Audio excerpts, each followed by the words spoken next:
All right, this week on the podcast, we have Bill Mosiello. Bill is the head coach at Ohio State University. Long track record of coaching success across college baseball, professional baseball. He's coached over 100 big leaguers. So I think you're going to enjoy this one. We talk about some hitting, recruiting, a little bit of his vision for the program, and just some pieces of advice he has for other coaches out there listening. So hope you enjoy it. Here we go. All right, Bill, we're now live on the podcast. I appreciate you coming on today. Yep. Thanks for having me, Patrick.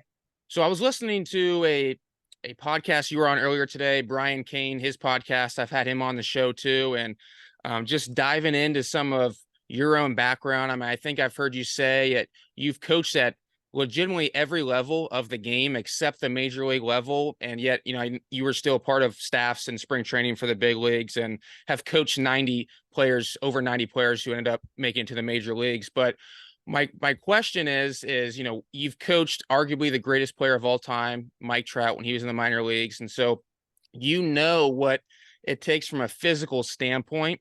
But what's something that separates those guys that's something that's not physical? Like, what's something that they do that the average player doesn't do that has nothing to do with physical talent?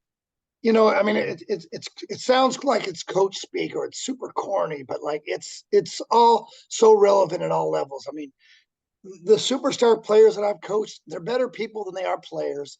They're absolutely coachable. Their work ethic they're relentless with their work ethic, but they're better people than they are players. It goes such a long way to being a great teammate, to being a great player. Like I've, now I've been so fortunate. You mentioned that, having 90 major leaguers. Now it's over 100, and I've been super Jeez. blessed, and the number will keep going. And I've just been so fortunate. But all the special players that I've been around, they were special people. And the correlation, success leaves clues, and none of it happened by accident. They're all super intelligent. They have great aptitude. They have that willingness to learn. What drives me crazy about hitters is I've had hitters hitting 200 to 220 that always wanted to argue with me. And then I got guys that are hitting 300 to 400 in college, and they don't ever say a word, and they just say, yes, sir. And again, I realize that they may leave me thinking, hey, this guy's crazy. He doesn't know what he's talking about, but they were coachable, and they were respectful, and I never had problems with them. But yet some of the guys that are struggling that you would think, hey, I'll do whatever you say. I'll hit with a blindfold on my knees if you ask me to. They're wanting to fight a little bit. And I just don't think there's a coincidence that the guys that aren't as coachable don't have as much success, and I just all along the things that I already know about great players, I learn every single time. And the game will never change. Yeah, it is interesting how the best players are always hungry and open to learning. And you look back, even Michael Jordan, for example, was pretty famous of forget the exact quote, but when he was with the Dream Team, and he's like, I can't believe these guys are over here and not going 100% in practice. Like, this is why I have an advantage over everybody else, because I'm so hungry to learn and to grow. And that's, the greatest of all time. So if he's saying that and doing that, what's that saying for everybody else? But I 100% agree with you. It's like, why is it that the best players are so, Mookie Betts is going out and looking for ways to get better in the offseason, and all these guys, and yet, to your point, guys struggling, and they don't want to change anything. They don't want to do anything differently. I'm sure as a coach, that's got to be frustrating. Yeah, it really is. And again, I talk so much about it, but a lot of it is they want to stay comfortable. I mean, everybody wants to be comfortable, but unless you become uncomfortable, there is no growth. And I've got a lot of corny sayings, and there's just different things. But yeah, I just think sometimes the guys won't change because they don't feel comfortable. But like I try to tell them, I'm not comfortable watching you hit 200, nor should you be comfortable wanting to do it. So, and you laugh at that when it's said, but it's actually so true, and it's hilarious to me, and I just can't believe it. And it makes no sense to me. But again, that's what separates players, and players have to separate themselves, and that's the way it goes. I've heard you say that the biggest jump for players is not necessarily like college to professional baseball, but it's that high school to college transition, right? That's a massive jump for them. And what's something out there players who are going to be listening to this, what's something that they can do right now in high school to help prepare them for that jump? Because it is tough, and it's not just solely baseball. Like, you got to be able to balance academics and then get up, time management, everything. Is there anything that you think that you would advise them to be focusing on or working on right now to get them ready? urgency, having that urgency to know they've got to get better every day. And again, being comfortable, being uncomfortable. And, and a lot of that's not really their fault. Why the adjustment's so big is because they've been a big fish in a small pond for the most part. Not every kid, but most of them. And they played on travel teams where they were such special players that they were treated special. And really what happens to me is once I get with them, it's just like the first time you challenge them and get on them, they look at you like you got three eyes, and nobody's really coached them hard. And again, sometimes the coaches, it wasn't their fault. They didn't notice. Their details weren't as important to them. And again, I think a lot of it's because they were great players and nobody wanted to hurt their feelings, and instead they were actually enabling them. You know what I mean? Because like I challenged so many travel ball coaches and high school coaches that, man, when you're letting your star players get away with things, that's not going to happen in college. And there's a bunch of those guys here. So some of the stuff for the high school kid is he's just gonna have to be ready and just understand that, like, what he's getting ready to put himself into, like they've never done before. All the successful collegiate programs, I mean, they're demanding from their weights, early 6 a.m. weights, and all the different workouts, and then the study hall and not missing classes. And I mean, it's all the same, but these kids are coming from a world of people have handed them things, or it hasn't been very tough. So these kids coming to college, they just have no idea. They may think they do, but they really don't. Why did I have heard you say before that you learned so much about the game being in professional baseball? Like, why is it that were able to learn so much in professional baseball versus all the years in college? I know you've obviously learned a lot in college too, but I used to coach in professional baseball too, and it changed how I viewed hitting. It changed how I viewed player development and really everything. But I'm curious to hear what you think. Yeah, for me, is I'm still learning every day, and I have a problem with players too. When I tell them, hey, I'm in my 39th year as a coach, and I'm still trying to learn and evolve daily. Why wouldn't they? But really, the professional game, it was just an eye opener. It gave me that real appreciation for how hard the game was. Here I am coaching the best players in the world, and yet, man, they're still making mistakes. So it gave you that understanding that the college game, these are college kids doing the best they can, that it's not going to be that easy. Now, I don't accept that. You know what I mean? The fact, like, I'm going to demand perfection. I'm still going to strive for it. But in my heart, I've got a lot of empathy and compassion for guys that aren't ready yet. But I don't change. I'm still going to be hard charging, and I'm trying to develop championship teams. So I'm going to hold them to a high standard. But yet inside, I realize, man, this is in double A. These guys would make mistakes. So obviously, my 18, 19-year-old freshman is going to have a hard time, let alone my 21, 22-year-old senior. So it just gave a huge appreciation for the pro game, and playing 140 games in 148 days as a pro, and that college kid that tells you he wants to be a pro, that loves to play, and you're like, are you kidding me? Do you understand how hard the pro game is? So it just, man, what an eye opener, just an appreciation for how hard it is and what it takes. And man, and there's just so much involved in the work ethic and the intelligence and the aptitude. And you're playing the same teams over and over, and which guys can adjust quicker. And and players are playing for their lives. And and you're having to release kids from the game that they've loved, that's all they've ever done is play baseball. So you learn that, some compassion from that, and like I said, empathy. And boy, those are hard things to take away. Maybe a 28, 30-year-old guy, take the game away from him, tell him that he's going to be released. And then obviously you have a 22-year-old that you have to release. Sometimes it was a high school sign. And actually, it's what's formulated why I want to coach in college, because I understand the importance of college, and I know it's the best route. And again, like you said, I got to manage Mike Trout, who I consider the best player, one of the best players that's ever played. And when it's all said and done, people might say he's the best. But I still know they need to go to college. I still know how hard the jump is, and it's not just academically, it's just to mature as a person, and do all those type things to prepare yourself so that when you go out to be a professional, you're as well rounded as you possibly can. Because boy, when you play professional baseball, it's a man's game, and the strong are going to survive. And man, there's just signing out of high school that doesn't teach you that, because a lot of times by the time you figure out some of those things, you're released. So, and the guys that actually already figure them out, that's why they can move so fast. But that's so few and far between. And there's a reason that 51% of all 25-man rosters went to college. Then it's about 26 from other countries and 24 high school signs. There's a reason for that. And a lot of the pro scouts, they like to try to convince a kid, like, hey, the quicker you sign, the quicker you go to the big leagues. when the truth is the numbers already show you as soon as you step on college campus, you're actually closer to the big leagues, but people don't want to understand that. And again, I still say it, I'm still on record of saying I like the pro game better than college just because it's 140 games and man, you're always one day away from a 10-game win streak and obviously a 10-game losing streak, but you don't have to fret about anything. And you just get to go to the ballpark every day and try to win games and develop players. And that's what I love to do. It's just the college part is just like developing men and just trying to get them to become great, husbands to be and fathers and boyfriends at the time with their girlfriends and just trying to teach them to be great men and great teammates. So that's my joy in life.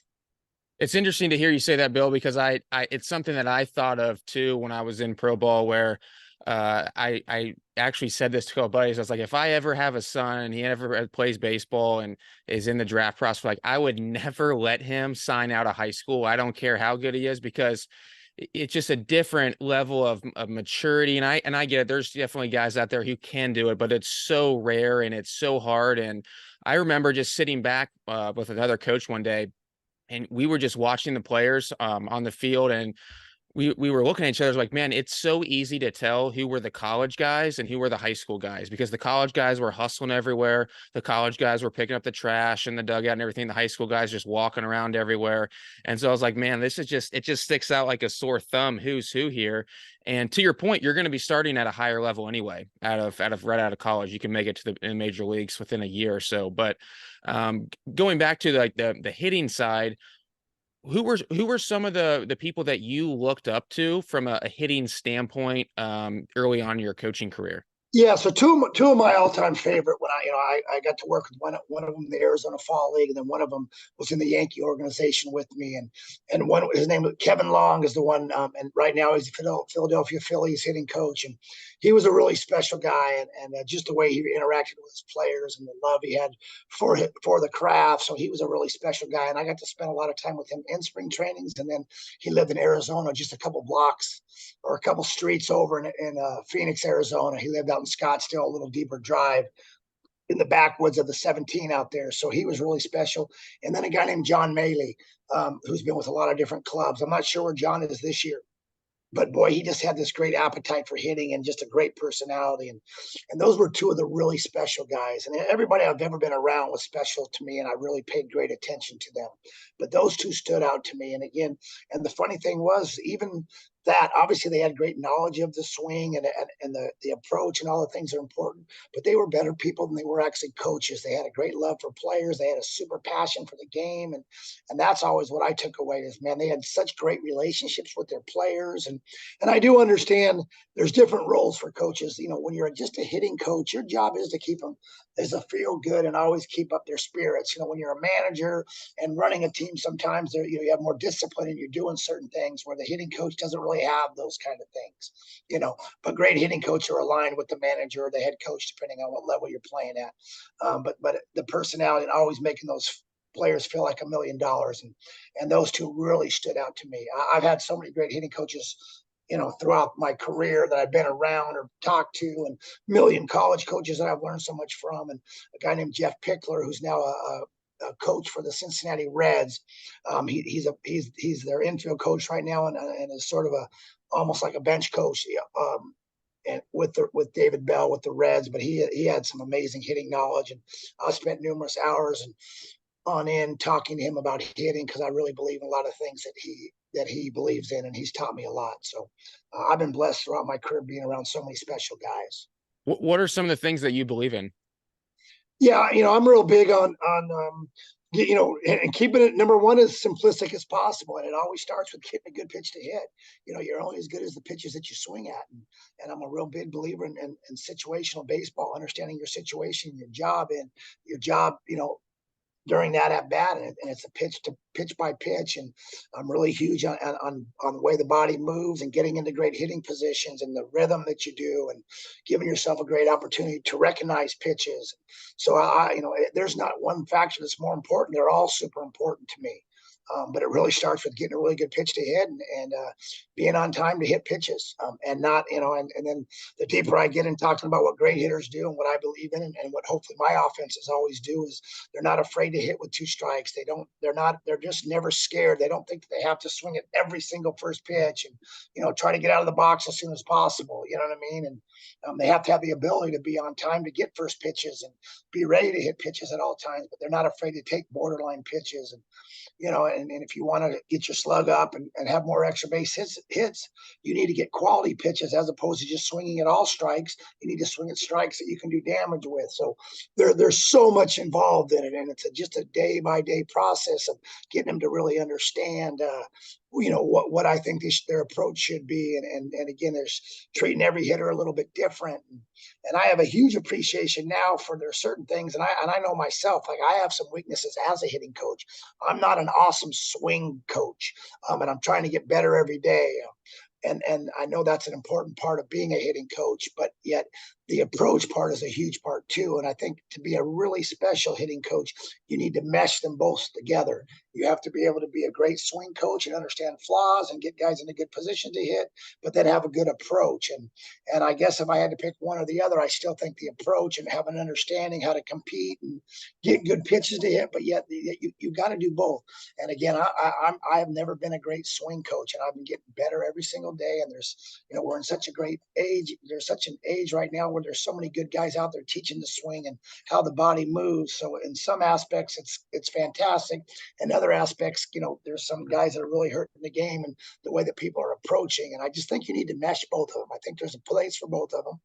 I'm not a big Twitter guy, but I get so much sent to me in this day and age of Twitter and all these hitting gurus that haven't really done much. And then there are some that are really good, but there's all this infighting. And, it's really ridiculous how, certain people, and it's their presentation. Some guys act like they already know it all and some guys don't. And so there's a huge mesh for all of us. The neat thing is there's enough information out there for all of us that aspire to be great at what we're trying to do, that we can give our players the best chance to have success. And that's what this is about, is that we always need to put our players first and understand it's all about them becoming the best version of themselves as a hitter.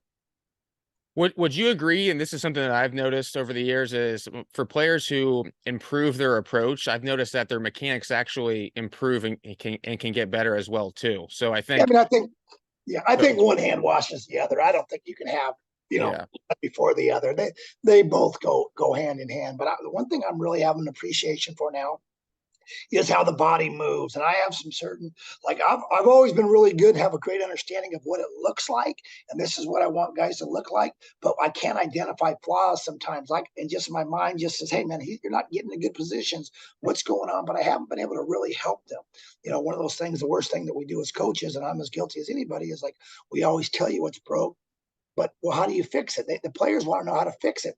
And I don't have all those answers, but I'm not afraid to look around and make other calls. And, an ironic thing for our staff right now here at Ohio State is Sean Allen, who's my pitching coach, is the best swing coach we have. Now, part of why he's here is when I coached against him when he was at Sam Houston State and then Tulane and then Texas, he was a hitting coach in those situations. And then they turned him into a pitching coach. And, they had the best pitching staffs in the country for a few years, and he helped lead Texas to a couple College World Series in a row. So he's got a great feel for baseball, but I use him a ton here with our hitters because he has a great feel and all the things. We speak the same language. It's just he does a better job of really telling guys how to do certain things. So part of our scheduling every day is like I have certain hitters in there earlier before his pitching day starts so he can be with the hitters. So that, again, I think it's important as a coach not to don't get your ego out of it, man. If somebody can help a player a little better, then use him, so like that's a super important thing. And again, man, I think it's important for me that players have awareness of who they are as players and what they need to do better and who they are. And I think as a coach, if you don't have an awareness where some of your weaknesses are, where you can get better, man, I think you're a hypocrite if you're trying to always challenge them, but you don't challenge yourself. So, and again, I've got a lot of holes in my coaching game, so I've got to get a lot better. And I'm running out of years to get better, so I need to get better fast. that's pretty cool. I mean, your pitching coach has some hitting experience, and so he's helping out the hitters as well. And would you say are you in charge of the entire offense as a whole? Yeah, so I still, I can't give that up. I have some beliefs in an offensive system, and that has to do with, not obviously it starts with being a hitter, but running the bases and an approach and trying to have a high on base percentage as a club with a high slug and play really what I consider winning baseball and playing for each other and a lot of those type of things. So I do that, and I'm involved with the hitters. But like I said, Sean does a lot of little individual things, and during our coaches meetings every day. And Coach C, our recruiting coordinator, who's the assistant pitching coach, but he's recruiting so much, he's got a great feel for hitting also. So we talk a ton about hitters, and then we have plans going the next day. And then Buck Taylor, who's my position player coach with me, he's got a great feel for hitting, and so we have a great group of guys, and we're really talk amongst each other. Now we have a great understanding. We don't get in the cages and four different guys are telling a hitter what to do, but we talk about what we're going to do, and maybe it's like, hey Sean, why don't you take over Lipsy today? Why don't you talk about some of the things that we've talked about, or maybe Buck or Andrew, and again, they all know in my in my staff, they're all allowed to help and touch different players and talk to them. We're not going to do it in a confusing way, and the hitters will still basically know who the hitting coach is. But yet, I want them to know that now, and I had to let them know that we got a lot of guys that are going to be helping you. They're not going to confuse you. We'll always talk. If there's ever something that we're going to make a big change with, we will already talk, and we'll talk about how we're going to present that to the hitter. And again, I'm just not one of those guys that says, "Oh, hey, you don't talk to these guys. They're not your guys. They're my hitters." And I don't believe in that. But I do understand how you can confuse them, and they need to have somebody to go to all the time. But I want them to have great freedom to go to whoever they think can help them the best. Are you a big believer in using machines when it comes to like hitting, or are you more so just like mixed BP combination? Like how do So you go yeah, about that? yeah. So I guess I'm really huge at what I consider variability training. You know what I mean? I love everything. I'm a huge velo guy. We have our breaking ball machines. I don't like to do a ton of just one thing. There is the Coach BP that's a feel good, but I need to challenge them every day. I'm a big believer that if your players are comfortable every day in the cages and everything they're doing from a swing standpoint, then you're not doing a good job of challenging them, because we know that hitting in the games is not easy. So I just think it's important to do a little bit of everything. And anything that's super difficult, we'll do a lot less of them. You know what I mean? Like, I'm not going to have you take 20 swings off this great breaking ball machine when you're having a tough time, but they're going to be 4 rounds of 4 where you got to get your nose in there and compete, and then get to maybe the next thing we're doing. So, and even with bats, with axe bats and short bats, and there is an axe bat that's a barrel bat, so it's a little heavier. So I believe in rotating rounds with different bats. And so, like I said, I'm always evolving, and I'm trying to get them being, like I said, a little comfortable being uncomfortable. I don't want them to always have to think they're swinging the same thing, and I just think that's part of the training. What makes it tough for me is, and it doesn't make it tough because I'm sold and all bought in on what we're doing. But I've had so many great hitters that we didn't use machines and we didn't do certain things. And I've got Todd Helton's going to be a Hall of Famer in this January, and that's actually the best true hitter that I've ever coached. And we didn't do these things. We did tons of front toss and BP and directional hitting and different things. So there's been great hitters that didn't do some of that, but I just think now with the velocity, that's the one thing that I will admit. Pitchers do have better velocity now than ever. I think we all know that. So you need to be ready. And all of a sudden now, 94, 95 doesn't even looks like it's the old 90, 91. So we do a lot of training off of that. And then I want them to hit tough breaking balls. So I'm a huge variability training guy in all aspects. You think the college game is better now than it's ever been? Um, Individual players and physical stuff, but I don't know if playing again, maybe my mind just is wrapped around some of our Fullerton teams and the way that some of our different teams played. And man, we played such great baseball. Although it's ironic that you asked that, because when I look at some numbers and things, and I'll find out that that offense didn't play as good as you think they did. I mean, we thought we played perfect, and maybe the fielding percentages, it wasn't even close to what I thought it was, and got thrown out on the bases a lot more than I thought. So I think baseball is great, and it's great now. I think it's changed a little bit, and I believe the game's going to come back to what it used to be, and we're going to want baseball players, and it's not the all or nothing. And the strikeout, for some reason, has been glamorized the last 8 years, which I still can't understand the value of strikeouts. For someone to ever try to tell me that it's okay to strike out, that's crazy. So I do think some of that. I hope it's going to come back, and but there are some fantastic coaches, and the parity around the country is amazing. That's one thing in college baseball, the parity all around the country, and from cold weather states to warm weather. I mean, there's some fantastic programs and coaches, and it's only getting better. but it's hard for me to really pin certain individual teams and decades and things. But the game, when played right, is played pretty well right now. I just think there's so many players maybe nowadays that don't know how to play the game as well because they're playing so many meaningless travel ball baseball games just to try to showcase themselves instead of playing to win. And I think sometimes they don't understand the fundamentals of how to really play winning baseball. They know how to play showcase baseball, and that's a fight that us college coaches have, is getting guys in that can throw to the right base and run the bases at a high level. So I think that's definitely diminished a little bit. So would you say base running is probably the number one thing that is lacking amongst players these days at the high school level that are coming into college? Like when you say play winning baseball, it is base running number one? Yeah, and it might even be defense. It's number one. I think there's a huge important part of all of them. But I do think that's missed, and again, just maybe in our batting practice, just stepping back on a line drive. I mean, like I'm out watching a travel ball game, travel ball games, millions of them. And I might see, 25 times in a month, guys get doubled off on line drives and nobody says a word to them, but because I know they don't practice it. So that's an important part. So I can already tell you the new guys in my program, the first few days, I'm going to be yelling 100 million times that every time there's a line drive, they just take off. And again, that's what I've just seen through all their travel ball games, and nobody's made that important. And baseball's a strange game to the point where everybody talks about it's a failure game.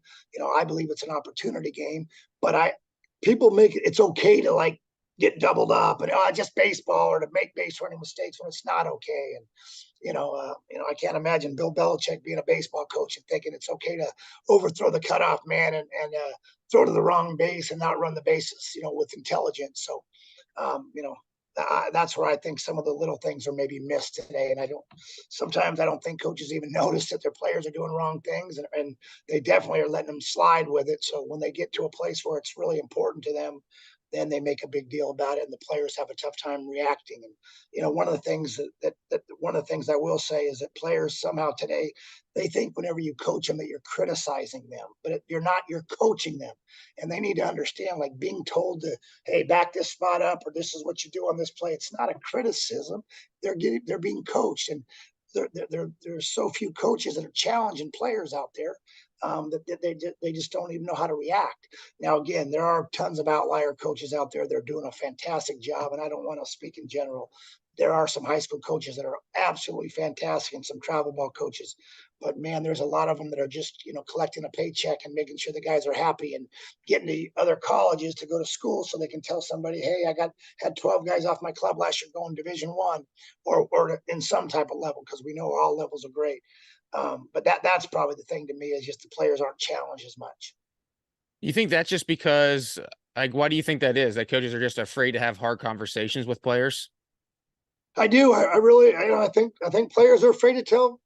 I mean, I think coaches are afraid to tell players the truth. You know what I mean? I really do. And I think sometimes when a coach has a great player, he doesn't want to, man, he's my great player, I can't hurt his feelings.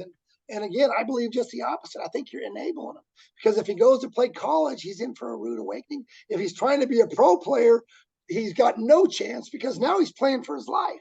So I don't know. I don't really understand why coaches sometimes. And again, I think I understand from the travel ball situation, is when they're charging such great money for them to play in their programs, they want everybody to say good things about them. So they're afraid that some parents say, well, I don't like that coach, man. He always gets on my son, and he always points out the things that he does wrong. You know what I mean? So I think they're afraid to do that. Again, I'm stereotyping, and that's not all of them. There's some fantastic ones. And it's important to me. I'll be honest. I recruit from some of the same programs because I want kids to come in here that have been coached, and that's super important to me. That's why Moeller High School, I hold in high regards here since I've been out here, because, man, Coach Held over there does an amazing job, and he challenges guys. And the guys that I've had from Moeller these last couple of years really are into it. They know what's going on, and even from the weight room, and on and on and on. So like I like recruiting guys from winning programs where they've been coached up, man, because I want to give them a chance to be really good early. That's awesome. Yeah, Coach Hill does a fantastic job there. I coached under him for a year Yeah, and played there too. And oh, um, that's where you played, Patrick. That's yeah, awesome. it's where I played there too. Yeah, yeah. So I was texting or messaging with Clay Burdett, who's obviously up at Ohio State now, and he had nothing but great things to say about the program, which was awesome to hear, because I know, you guys, pretty new staff. And so I think around this whole state, people are kind of, seeing like what the new staff is like and this and that. And I was like, man, like I just go and ask the players and they'll tell me. And Clay is like, man, he had nothing but just great things to say, which I think is awesome, right? You get guys in there who want to be there, work hard, and I'm sure he's going to do really good things there. But when you're out recruiting, looking for some of these kids, and I know you said, you're going to a lot of the same programs because you want kids who are coached hard, which again, for people out there listening, I hope you really listened to that and saw and understood that. But like, what are you looking for from an actual baseball player standpoint? Most maybe just specifically a position player, because there's the metrics and this and that out there, and I think at times we're too metric oriented. But what are you looking for? I don't want to put words in your mouth. Yeah, so I pay attention now. The metrics and all they're fine and dandy and they're real. And I'm gonna pay attention to everything out there. But I'm looking for athleticism. I like guys that can do everything. I like defenders. If I had to take a big power guy over a baseball player athlete, I'll take the athlete every single time. I like guys that can play every facet of the game, that are complete players, that can, that play defense, can run the bases, that give you tough at bats. So I'm looking for that first and foremost, is athleticism and athletes and baseball players. And I'm trying to find a little bit of everything. I'm not good enough to take some raw athletic guy that has no feel on how to play and think I'm going to make him into a baseball player. I'm going to take a guy that has a motor that doesn't stop, that plays his tail off, that I can see him interacting with teammates on a daily basis, and that loves to play. And then, man, I've got some beliefs and techniques and things that we can teach guys. But it's always going to start with an athletic baseball player that plays both sides of the baseball. I've just never bought into the deal where if you hit, they'll find a position for you. I don't buy into that. That winning teams don't do that. There's only one DH spot. You know what I mean? It's like if you're a baseball player, they'll find a spot for you. And that's the important things. All the great players I've been around were baseball players first. And then obviously hitting is a huge part of being a baseball player. So that there's so much involved. But I always want the all around player as opposed to a guy that only can do one thing. Who's been somebody in your coaching career that you've like really looked up to? Like, who's made the biggest impact on you from a coaching standpoint? I hate when people ask me that because I don't want to hurt anybody's feelings. And I've had no one's been more blessed than me to have as many mentors and great coaches. It starts with me, George Horton, the ex-Cal State Fullerton coach that went to Oregon. He coached me in college. He was my mentor. He was the guy that gave me my first job as a 21-year-old. I played with him just 2 years earlier than that.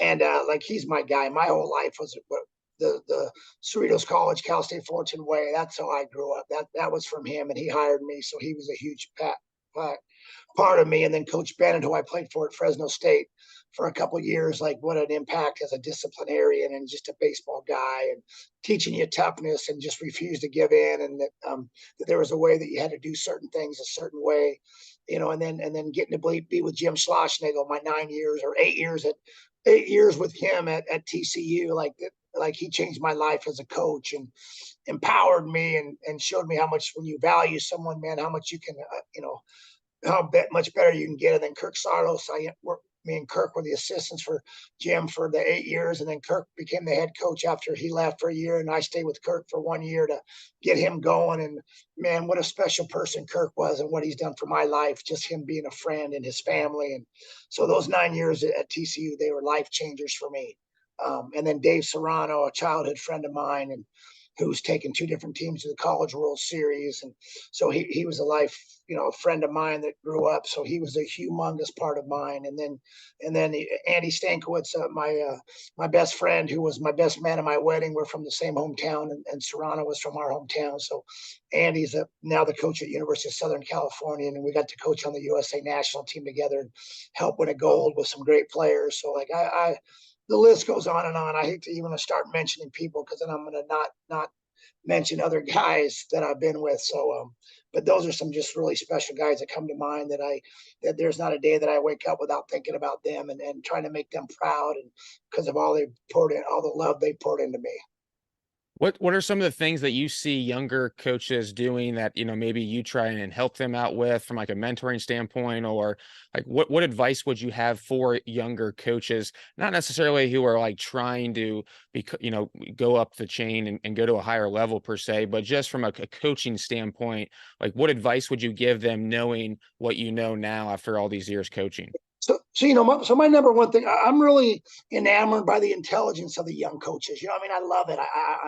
I'm jealous that I'm not as smart as some of these guys, and I do love that they pay attention to the analytics and metrics, and they're really good on their PowerPoints, and they have amazing computer skills. My one advice to them was they still need to understand that this is about serving players, and that their relationships with the players are the first and foremost. The reason I've been coaching for 39 years is for my love of players, and the passion that I have for my players and the game. And I just want them to understand it's great that you have great knowledge and that you can, do anything you can off the computer, but you better love your players and let them know, and get out there and grind it out with them. You know what I mean? And you don't need to show off with all, telling them, hey, well, this is your launch angle, or here's your exit. Yeah, no kidding. But let's get after them and love them and let them know why you're there. Man, and then with the great skills that they've learned, and some of the things that help them get their jobs, man, if they'll love guys and do those things, the sky's the limit for them. But I think that's what they need to just understand, that it's your relationships with your players and how you can handle your 12 hitters, your 16 hitters, or your whole team if you're the head coach or if you're the pitching coach. And I just think maybe that's lost a little bit, is the love for players, and understanding what, why do you coach? And again, maybe they coach for different reasons than I do. People always, you hear people talk about what's your why? Why do you, what's your why? And I guess that would always be my why, is just my love and passion for players. And again, my love and passion for players is coaching them hard, and not wanting them to fall short, and treating them just like I would my own three boys. So I mean, that's important to me, that like when their career's done, did I spill everything I had into them? So like, I just think that's important. But that'd be my biggest advice for young coaches, is love your players. That's more important than any great knowledge you have or any gadgets that you have as a coach. Love, love, love. Spill your love out and hard work with them, and your rewards can be amazing. That's really good stuff. Yeah, man, that's deep. I really like that. Is that something that you gravitated towards just really early on, or would one of your coaching mentors like give you that advice too early on? Yeah, I'm such a weirdo, you know what I mean? So I all my favorite guys, I have different personalities in them, and but I just paid attention. I did love players from day one, but I was way too hard on them. I just didn't understand. I was one of those coaches immediately. I knew I wasn't a great player. I was just an average player. I played on a couple of great teams, but I wasn't a great player. So I never worried about them trying to reach me as a player. It was more of the hard work and discipline and love for the game, and trying to fight them to match, that I was able to do that. So way too tough on guys for my first, whatever, 10 to 12 years as a coach, but I still love them to death. And then I really, I used to sort of be the guy, like my way or the highway. And if you can't love it as much as me, then you're not worth, then you're not one of my guys. And so I lost a lot of players with that. I'm embarrassed that I handled some things like that. Now I even in my first 10 years as a coach, I coached so many awesome players, first pick in the draft, and Todd Hilton's and R.A. Dickies and Bubba Trammell's and all these really special players. And so I had great relationships with them, but that's because they were like-minded. But I lost some of the kids, and I wish I could have it over again and find a way to get to their level and get them to understand why they think the way they do, or maybe why they don't work as hard. So I wish I could do that one over. I have a lot of things that I would like to take back, but I had a love for players from day one, and my love for playing baseball was never, it was unmatched always. So I had a love to want to be a player. So that was easy for me. But love for players has always been. But I've learned to love them even more. And now I have more the importance of, like, man, them being elite students and what they're going to be out of baseball. And I've learned that about the last 15, 20 years. Of like, man, I'm really developing them to have fantastic lives. So Yeah, that's interesting to hear you kind of talk about how, you like loved your players so much early on, and you coached them so hard that you feel like you lost some of them along the way. Do you think that that's just because you loved baseball and like more than they did? yeah, and again, I would like upset about it if they didn't. If they can't match my love, then why are you playing? You know what I mean? And that's not guys play for different reasons. And so, yeah, I just did a poor job. And once in a while I'll get lucky. Like, I'm in contact with so many players, or maybe another player reaches out and there's like in your mind, like, man, I wish I could have these guys back. And some of them I'm like, man, I'm embarrassed, such and such, man, I'm so sorry what I did. They're like, oh, it's the greatest time of my life, man. I do that to my kids now when I'm coaching. And I'm like, no, please, I've evolved. I hope you're evolving. You know what I mean? But like even some of the ones that I thought I'd really done a poor job with, they're still very grateful. But I'm still sure there's some out there, and that's why they haven't reached out to me that aren't grateful. So again, man, if I want to be perfect and 100% doing the right things. And I know I'm not, but I still strive for that. So I know I've missed some and again, just like I'm very self-aware. I'm very apologetic for not doing things right. And I wish I could do things over again sometimes. But again, the only mistakes I ever would have made is loving a guy too much and just wanting them to be, they were content with just being a really good player when I thought they could be a great player. So, I but like again, that. I still wish I could have some back. Why Ohio State? Why would someone want to go become a Buckeye and play at the Ohio State University? As we said before we started recording, I'm in Cincinnati, went to Moeller, coached there, and so I'm well aware of Ohio State. But for those out there listening, parents, players, like what's different now about Ohio State program, and like what's your vision for it? Like why would they want to go there? Yeah, my vision for it, like they'd have to put me in a straitjacket if I told them the things that I really think that we can do. And I've been super humbled. I came in, throwing punches last year and talking a big game, and I went through what I consider a super tough season, only winning 31 games, going 31-25, and I'm very humbled. And God's amazing, and thank goodness He humbled me, because if we'd won 50 games, I thought I could snap my fingers and we'd win 50 games, and we're going to be in Omaha. And man, if it had gone really easy, then I would have thought this thing was easy. I was super humbled. I had some great kids in the program that did everything we asked, and we just weren't good enough. And I didn't do a good enough job. And I'm going to be a quick learner, so I'm making super quick adjustments. But I was super humbled. Now, again, we actually won 10 more games than the team did the year before, and we finished on a 9-game win streak. But what I'm used to and my plans were, I mean, man, boy, was I humbled. But the reason Ohio State is this university is amazing. That's why I chose to come here. I've got a superstar staff that has had great experience and that are fantastic. They're even better people than they are coaches. So I've been really blessed to put some great people around the players, and me personally with the players is just a love and passion, and refusing for them to fail on my watch. I mean, that's super important. And I challenge recruits and the people coming in, if you don't want to win a national championship, or be a great student and get your degree, then don't come here. If you don't want to be a Major League Baseball player, this isn't a good place for you. You know what I mean? Because we're going to work so hard, and we're going to develop everything we possibly can out of you to become the best player you possibly can. So winning championships and developing winning players and getting degrees, and this place isn't for everybody. The standard is the standard, and I don't apologize for it. So I'm looking for kids that are hungry, that want to win, that want to do great in everything they do.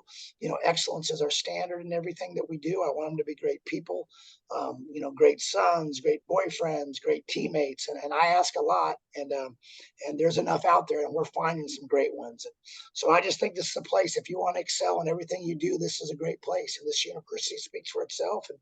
And we've got great dreams and great visions, but again, I'm going to stop talking about that stuff. I'm just going to be very process oriented, and I can't wait for us to continue our journey here. Yeah, impressive first year. Like you said, we already won 10 games in the previous season before you got there. And love your mindset, your energy. And obviously, your just love for the game. I mean, here we are, it's Wednesday night, we're recording this, and so I love talking with guys who just love coaching baseball, love talking baseball. And so appreciate you coming on, Bill, and look forward to staying in touch. Yeah, Patrick. Yep. Yeah. Love. Give me a call anytime. Love to have you down here at the ballpark soon, so we can see it. You can watch us and hang out. And anytime I can have a chance to spread the gospel of Ohio State baseball, I'm always for it. And I know how super blessed I am to be able to be the coach here at Ohio State. And I'm just lucky to be in the game of baseball. So thank you so much, and have a great night. Thank you.